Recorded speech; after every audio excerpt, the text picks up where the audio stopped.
Get a jump start with NetSurf Telecom's NT Softphone. Sign up today and get $1 free credit to experience our great rates and excellent quality. Visit www.netsurftelecom.com. The hotel has been open for a little more than 1 month, and according to newly installed Minister of Tourism Catherine Hughes, it seems to be operating viably at present. I had a chat with the manager of the Marriott just yesterday, and in talking, he did mention to me that in terms of occupancy rates, they are where they're expected to be at this point in time. I think currently they're looking at a 40% occupancy. During an interview with this newscast, Mrs. Hughes explained that contrary to what many might think, the hotel would not be turned into a shelter for the homeless or some kind of hospital. It is, as you know, owned by the government of Guyana, and therefore we will continue to work with the Marriott.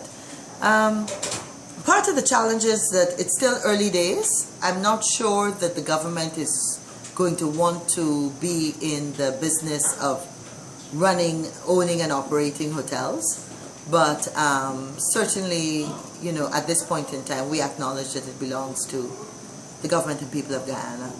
Initially, the APNUAFC, during its tenure in opposition, was against the construction of the Marriott Hotel, but this was mainly because of the way the project was approached financially.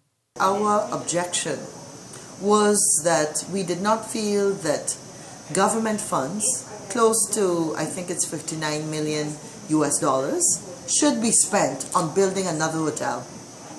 We've always felt, and we continue to feel, that a hotel of the kind of Marriott should have had private investors that funded it. So really, we would have preferred that the funds went into bringing electricity and services like roads and water to several of our communities. Minister Hughes was at the time speaking from her office located at Colgrain House on Camp Street. She explained why the move from the Tourism Ministry's South Road location.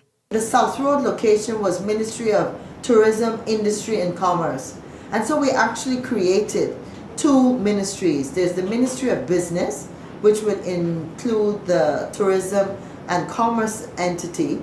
And then Ministry of Tourism was a whole new ministry. And the more that I speak to the GTA, the ministry itself, and also stakeholders in the industry, the more I realized it was a good idea, because tourism in a kind of a way has been neglected. Mrs. Hughes has been Tourism Minister for just about a month, and the agreement between the former and present administration was to have a group of past and incoming ministers work together in order to make the new government's transition a whole lot easier. Hughes reflected briefly on her transition process. Actually, former Minister of Tourism, Irfan Ali, called me up on 2 occasions expressing his willingness to help and to work with me. And I thanked him for extending the offer of assistance. I know he is right there. Rihanna Ahmad, HGP Nightly News.